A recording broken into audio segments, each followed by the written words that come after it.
Greetings, everybody. This recording is going to hopefully show you how to approach what I call these head start problems. They're a very common application of the 1D kinematic equations with constant acceleration. And remember, the idea is with these head start problems that um, one of the objects will always be moving at a constant speed, so its acceleration is zero. And typically, I'm going to call the one moving at a constant speed, I'm going to call it object one. Um, and then the object that's accelerating, I'll always call that object two. And remember, we're going to apply the kinematic equation one to both of the objects, as I did in the notes. And remember, with these head start problems, each object travels the same distance. So you apply the kinematic equation 1 to the object moving at a constant speed. You apply kinematic equation 1 to the object that's accelerating. And then you set those two equations equal to each other. And remember, you want to rearrange them so that you get a quadratic equation in the variable t. And our goal is to solve for the time t. Typically, that's the time when the accelerating object catches up to the object moving at constant speed. So let's go ahead and look at a couple of examples. Now here's one. Here's example one, where you have bicyclist 2 is riding his bike at a speed of 2 meters per second, when his friend, bicyclist 1, rides by at a constant speed of 3.5 meters per second. So again, object 1 is moving at a constant speed, in this case, bike 1. Object 2 is accelerating, in this case, bike 2. Well, what happens? Well, after a reaction time of 0.9 seconds, bike 2 accelerates at 2.40 meters per second until he catches his friend. All right, so what do we know? Well, we know that the constant speed v is 3.5 meters per second. Remember, if you're moving at a constant speed, there's no vi and there's no vf. It's simply v. And remember, because the speed is constant, there's no acceleration. So we know that v is 3.5 meters per second. Now, we'll get to the reaction time in a second, but we know that the reaction time is 0.9 seconds. What that means is, and it's realistic, when bike 2, when his friend passes him, he doesn't instantaneously begin to accelerate. There's this natural human reaction time. So he waits 0.9 seconds until he begins to accelerate. But he's still, during that reaction time, he's still moving at the speed of 2 meters per second. Then he accelerates. We know A is 2.40 meters per second squared until he catches his friend.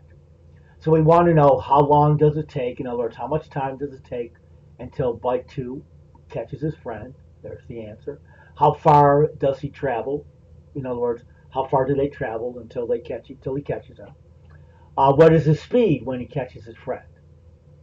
Well, now let's go ahead and set this up.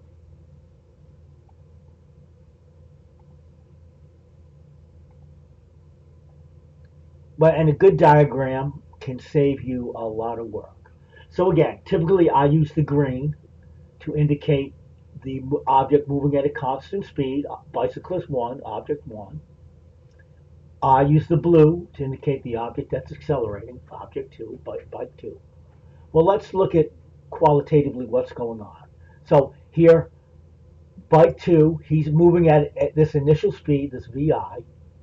He's initially moving at 2 meters per second when his friend, bike 1, passes him. So right here is when bike 1 passes bike 2. Now remember, bike 2, he does not accelerate for this reaction time of 0.9 seconds. I'm going to call that TR. That's what my TR is. But remember, he's moving, and bike 1 is also moving, so both objects are moving during that reaction time. So we need to calculate the distance that each object moves during that reaction time, which we're calling TR. So bike 1 moves a distance of D1 during TR. Bike 2 moves a distance of D2 during TR. Notice bike 1 is going to move farther because he's moving faster. Remember, TR is the same. Each bike is moving a certain distance during that reaction time of 0.9 seconds. Okay, so bike 2 moves a distance of D2 during the TR. Bike 1 moves a distance of D1 during the TR. Now, after that 0.9 seconds, what happens? Bike 2 accelerates. So after TR, bike 2 accelerates. And he moves the remaining distance, that's the VIT, plus 1 half AT squared. What's VI? 2 meters per second. T we're going to solve for. What's A? A is 2.40 meters per second squared. Now during that remaining time T, because bike 1 is moving at a constant speed, during that remaining time T, he moves a distance of V times T. But notice in each case, the total distance is X. Well, let's calculate D2 and D1. Just how far does each object move during the reaction time? Well, just look at the figure.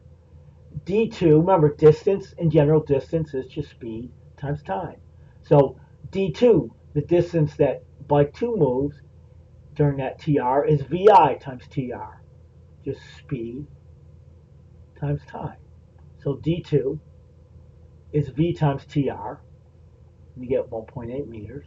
Now what about D1? Well, D1 is simply, again, speed times time. So D1 is V times TR. And you get 3.15 meters. So now you know D1 and D2. Now look at the figure. The total distance X. For object 2, that total distance X is D2 plus VIT plus 1 half AT squared. Just look at the figure and look at the arrows. Now, for object 1, what is that same distance X? Well, it's D1 plus V times T. So you set them equal. You set the blue, let's look at the figure. You set the blue equal to the green. So D2 plus VIT plus 1 half AT squared equals D1 plus V times T. Now I should say, once we calculate D2 and D1, we are done with the reaction time. Do not confuse TR with T. So at this step right here, once we get D2 and D1, at this step right here, we are now done with TR. Completely done with it. It served its purpose. So now, then again, set D2 plus VIT plus 1 half AT squared equal to D1 plus VT. Now you want to rearrange it, and remember our goal is to get a quadratic equation in the variable t, just like in the note. And the algebra is trivial. I'm just going to remember, the right hand side has to equal 0. So I take the VT term, I've got to bring it to the other side so it becomes negative. That's why I have the minus V there in parentheses, because I have VI minus V in parentheses times T. Then I'm going to bring D1 to the other side so it becomes negative. So I have 1 half AT squared plus parentheses VI minus V times T plus D2 minus D1 equals 0. So my coefficients are, again, going back to the notes, I want a quadratic equation in the variable t. So again, the coefficient, so I'm using the uppercase letters as the coefficients, because I don't want to confuse little a with big A. So uppercase A, B, and C are the coefficients. Okay, so one half of A, that's 1.2, so 1.2 t squared. VI minus V in parentheses, that's minus 1.5 times t.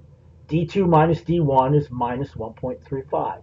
So, and that's my quadratic equation. That's my AT squared plus BT plus C equals 0. And remember, the coefficients can be positive or negative. Now, this is not an algebra class. You all know how to solve a quadratic equation. we're going to simply use a solver where my coefficients are 1.2, minus 1.5, and minus 1.35. Well, here's a quadratic equation solver. You can have one programmed in on your calculator. I just bring this one up. It's from the site mathisfun.com, and here's the quadratic equation solver.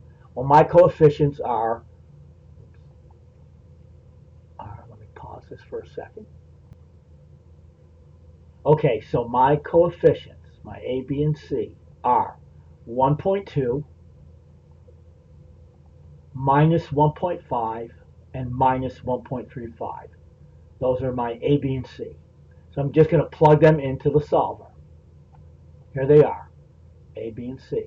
And notice it's a quadratic equation. You're going to have two roots. Well, notice in this case, and it's not always the case, but in this particular example, one of the roots is negative. Well, you cannot have a negative time. So if you have a negative root, you ignore it. So in this case, the time is 1 point, and I'm going to round to 3 sig figs. So in this case, the time is 1.86 seconds. You just use a quadratic equation solver. Have them programmed in your calculator, that's fine. Bring one up online, that's fine. So notice again, we ignore the negative root, so our time is 1.86 seconds. What that tells you is that bike 2, he catches his friend after he's been pedaling for, after they've been moving for 1.86 seconds. Okay, so that's part A. Now, part B, how far has he traveled? Well, I want the distance x. So I can use either the blue or the green equation to get x. Because remember, that's the whole idea of these head start problems, is both objects, when all is said and done, they travel the same distance x. So I can use either d1 plus vt, or I can use d2 plus vit plus 1 half at squared. Well, I'm going to use the x equals d1 plus vt. It's slightly easier, it has one less term. Remember, we know d1 and d2. We know v. We just got t. So plug in the numbers, and you get that they travel a distance of 9.66 meters. Now, you don't have to do this, but remember, both equations should yield the same result because they're equal. So I'm just going to check it, and sure enough, you plug in the numbers, and close enough. 9.67, 9.66. That's fine. Okay, so now we have parts A and B done. Now, part C. What is his speed when he catches his friend? I want VF. Remember, bike 1 is moving at a constant speed. His speed is never changing. But I want the speed of bike 2. How fast is he moving when he catches his friend? Well, use kinematic equation 2. VF is equal to VI plus AT. Plug in the numbers and you get 6.46 meters per second. And that's why, if you can understand this type of problem, you're well on your way to solving these head start problems. And again, it doesn't have to be a work of art, but notice a good diagram clearly explains everything that's happening. And remember, they both move the same distance. And that's why we have this equation right here. And we want to rearrange it because our goal is to get a quadratic equation in t. Plug the coefficients into a solver. Once you get t, you're pretty much done. So let me try to keep this video. Let me stop this one, and I'll have another video for problem 2. I want to try to keep these videos somewhat of a manageable size. So let me stop this one and get it posted.